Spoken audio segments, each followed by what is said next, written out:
How Scarlett Johansson's new film was inspired by her family's Holocaust experience. Eleanor the Great, Scarlett Johansson's first feature film as director, was written by Tory Kamen as a kind of homage to her Jewish grandmother and is not about her family's Holocaust past.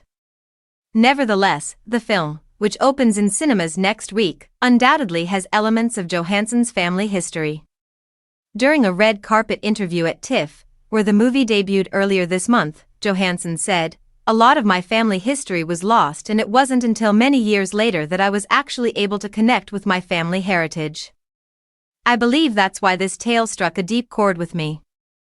The experiences of these survivors have been forgotten, but groups like Shoah are dedicated to recording them for future generations, and their work is crucial.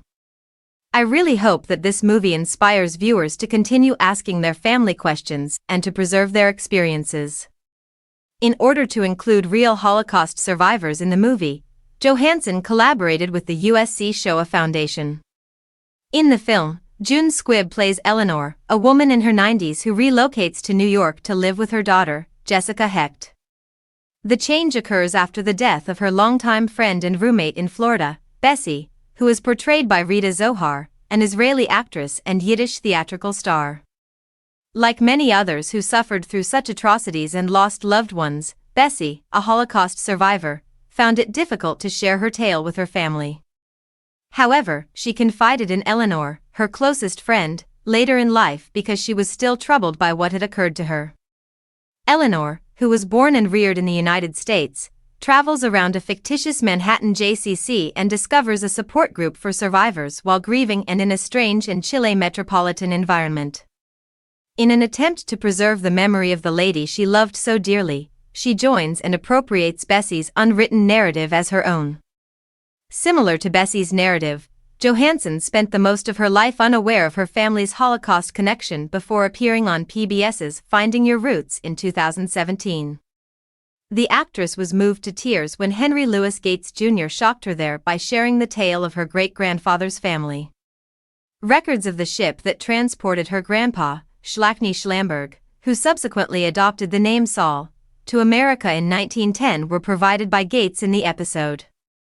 Born in Grodziec, Poland, Schlamberg left his whole family behind and lived on Ludlow Street on the Lower East Side, where he is said to have worked as a banana vendor at the market. Johansson learned that Saul's brother Moishi and two of his children died in the Warsaw Ghetto when Gates produced documents from Yad Vashem. The Jewish inhabitants of Grodziec had all been murdered or expelled at the time of his passing. After hearing the names of Moishi's children, Mandel and Zlata, who passed away at the ages of 17 and 15, Johansson said, "I made a promise to myself that I wouldn't cry. But it's hard not to," she said, wiping away her tears. One of Moishi's daughters presented these documents with Yad Vashem after surviving the Holocaust. When the episode aired, several of Johansson's cousins who lived in Israel and New Jersey were shocked to learn that they were linked to the A-lister. It seems that she and her family were unaware that Moishi had any surviving relatives. Michael Rosenfeld, the grandchild of Moishi's daughter Sarah, told JTA at the time, "We were overwhelmed that we had any relatives at all."